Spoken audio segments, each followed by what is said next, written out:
Oi, gente, tudo bem? Eu me chamo Erika Larissa, eu sou estudante de Letras Português, estou no último ano aí da graduação, estou na luta. Hoje a gente vai conversar um pouquinho sobre humanismo, tá? O nosso foco vai ser humanismo na literatura portuguesa, no caso, né? Até por conta do Enem, vestibular. Mas a gente vai dar um pouquinho de contexto, vai dar uma olhada com um pouquinho de criticidade e espero ajudar vocês, tá? Então vamos lá. Vai em PDF mesmo, porque a professora de vocês não sabe usar tecnologia. Então, humanismo na literatura, né? O homem e seus valores é um breve entendimento. Claro, esse vídeo tem que ser curto, né? Até por conta da plataforma, enfim, para não ser maçante para vocês. Mas vamos lá.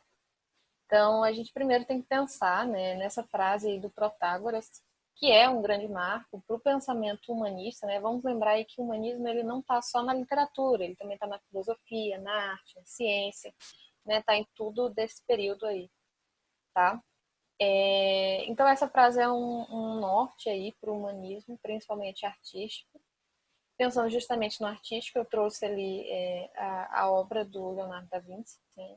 O Homem Vitruviano, tá? Que era justamente a tentativa de pensar o homem na sua beleza, na sua estética, no que ele é especial, enfim, tá?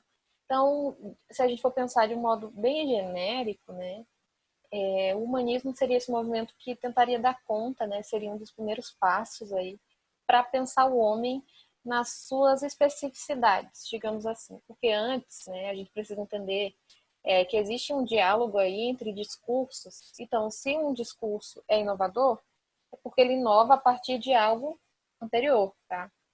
Então, pensar antes na Idade Média ali, o teocentrismo era o marco, tá? Inclusive, o humanismo aí na literatura ele é tido como o intermédio entre o trovadorismo, que é justamente bem preso à Idade Média, para o classicismo, tá bom? É um período considerado de transição mesmo, tá? Aí, então, a gente pensar nesse humanismo de Portugal, né, que é o nosso foco aqui. Claro que na Europa esse humanismo se desenvolvia com mais radicalidade, digamos assim, né, até por conta do desenvolvimento e de outros inúmeros fatores históricos que eu não posso me prolongar aqui, até por não ter tanto conhecimento de história. Né? Meu foco, no fato, de fato, aqui é a literatura. Mas se a gente pensar aí no início, então, do humanismo português, a gente pode colocar a data de 1418, que é quando o Fernão Lopes, que vai ser um dos maiores nomes aí do humanismo português, ele assume a posição de cronista-mor na Torre do Tombo. Que era essa Torre do Tombo? Era um local mesmo, né, em Portugal, onde existiam documentos históricos, né? Digamos que era ali o centro, né, dos documentos mesmo, do governo de Portugal. Não é governo, né? Enfim, mas acho que deu para entender, até porque era reinado na época, tá? É o documento da corte portuguesa. Isso, pronto. E aí, esse Fernão Lopes ele vai ser um grande expoente, né? Por ele ser um cronista e relatar sobre essas situações históricas. Aí, se a gente pensar no fim, a gente tem a data de 1527, que é o período em que vão surgir as inovações do Sá de Miranda, e aí vai desembocar no classicismo, ok? Que a gente também vai estudar depois. Então aí as principais contribuições, né, para Portugal são o Fernão Lopes, mesmo com suas crônicas, tá? O Gil Vicente com teatro, o Cancioneiro Geral, né, que a gente não vai se estender aqui sobre, eu vou falar rapidinho, mas foi uma compilação, né, de poemas que foram feitos antes, em séculos anteriores. Esses documentos são compilados, esses poemas são compilados e descobertos por Garcia de Rezende, né, pelo menos ele é o nome aí que é destacado nessa compilação, e aí esse documento é publicado em 1516. Esses poemas tratavam de temas gerais e que traziam aí também a questão do homem, do amor, enfim, tá? Então, começando pelo Fernão Lopes, a gente precisa pensar que, à época, poucos homens, né, poucas pessoas eram letradas. E aí o Fernão Lopes, que era um homem simples, né, ele vai se tornar um servidor público, tá? Ele é considerado, até hoje, o pai da historiografia portuguesa, porque muitos, né, dos entendimentos que tem-se sobre a história da época, hoje em dia, são tidos justamente por conta de relatos e crônicas que esse cara escreveu. Tá?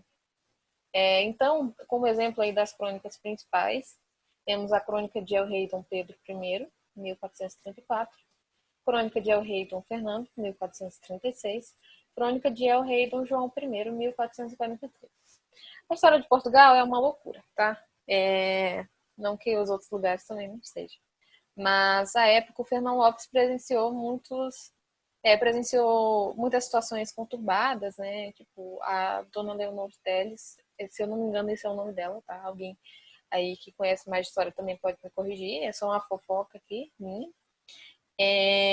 Ela fica viúva, né? Então, o reinado passa a ser dela por conta do marido, mas começam a surgir boatos de que ela tem um amante, né? Que é o conselheiro dela.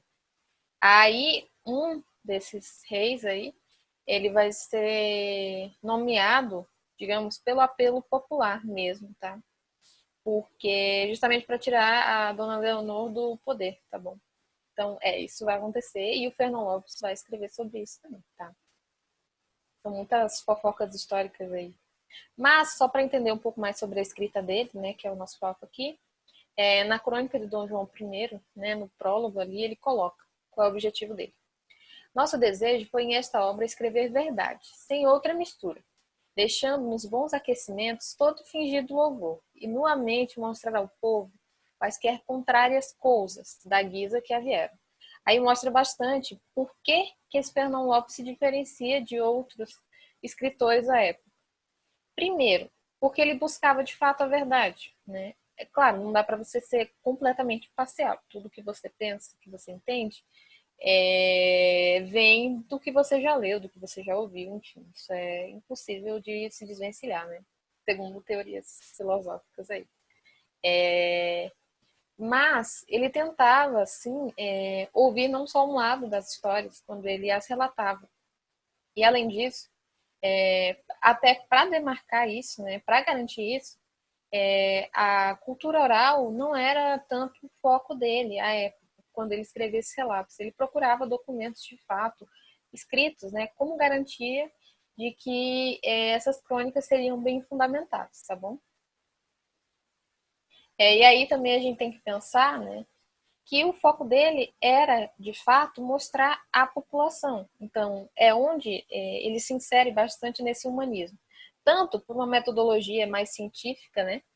O poder do conhecimento não estava mais só nas mãos da Igreja da Idade Média, mas também porque ele se direcionava ao povo, ele se importava com o povo. Então, é esse caráter do humano, né? Também importante, né? Não só Deus, no caso.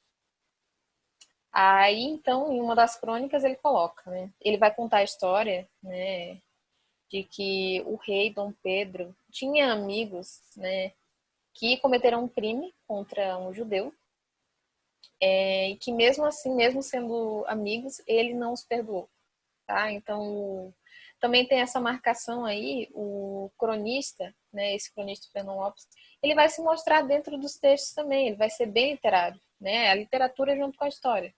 Ele vai mostrar qual é a opinião dele e ele escreve isso de uma forma bem literária, como eu vou mostrar agora. Este rei Dom Pedro, enquanto reinou, usou muito de justiça sem afeição, tendo tal igualdade em fazer direito que a nenhum perdoava falta que cometesse, mesmo por criação ou bem-querença que tivesse com ele. Bem-querença é a proximidade, né? A afinidade. E se dizem que é bem-aventurado o rei, aquele que por si investiga os males e violências feitas aos pobres, bem devemos contar este entre esses tais, porque gostava de os ouvir e de lhes fazer direito, de forma que todos viviam em paz. Aqui tem o caráter da importância do humano. Por que as pessoas supostamente viviam em paz no governo de Dom Pedro? Porque ele investigava os males e as violências feitas aos pobres. Veja que é esse o cerne aqui do argumento do cronista, né? Esse rei é bom porque ele investiga e ele é imparcial, tá? Porque essa também era a forma de ver do cronista, tá bom? Aí a gente tem também o Gil Vicente. O Gil Vicente, ele foi considerado o pai do teatro português, né? Então, ele criou autos, farces e moralidades. A linguagem dele, né, nesse sentido humanista, digamos assim, era direcionada ao povo, então, tá? Então ele escrevia, mas ele ensinava, né? Ele queria se aproximar do povo, até às vezes como uma tentativa de moralizar as pessoas. A primeira peça, né, dele, e também considerada a primeira peça da história de Portugal, digamos assim, é o Monólogo do Vaqueiro, mas a mais marcante é o Alto da Barca do Inferno, que eu particularmente acho divertidíssimo, tá? E aí a gente tem que pensar também no Gil Vicente, que a gente tem que pensar assim, esse movimento do humanismo, ele é impulsionado pelo antropocentrismo, né? Que é essa busca pelo homem, como vocês viram lá no início. Mas isso não significa que já aqui, nessa época, tinha sido abandonado o pensamento religioso.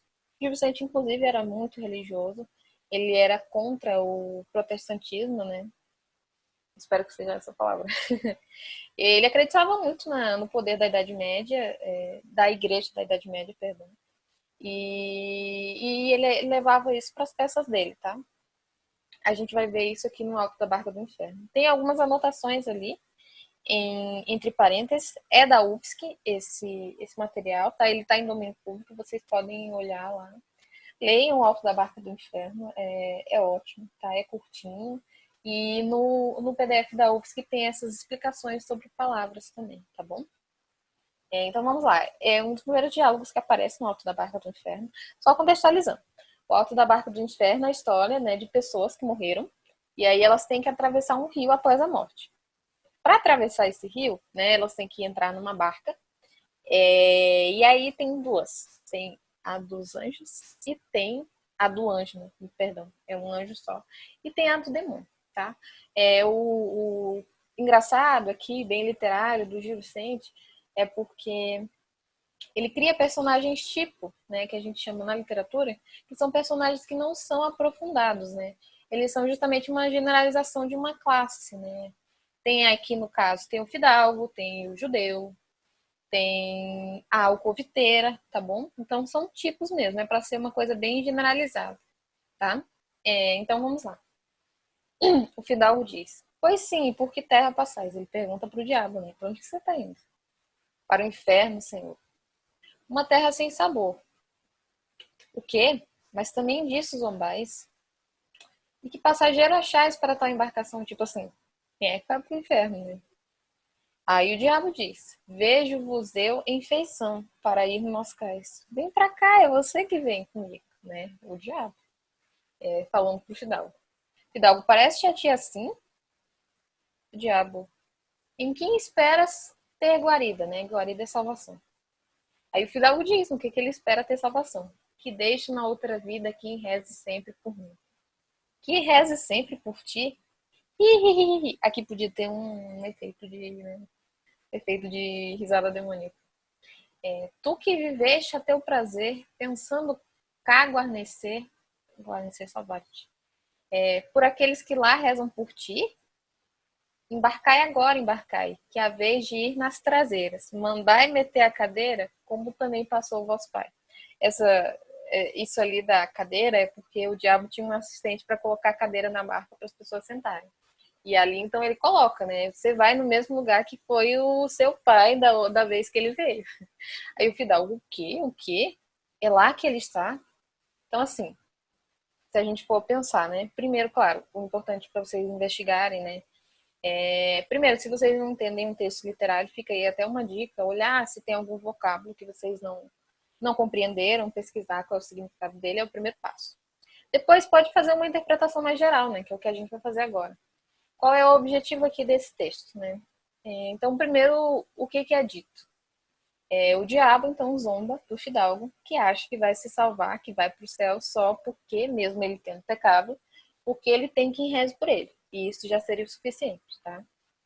E o diabo, então, fala, né? Olha, tu viveste ao teu prazer, fez o que queria, pecou do jeito que queria, acha que vai se salvar porque os outros vão rezar por você, né? Tenha dó, meu filho.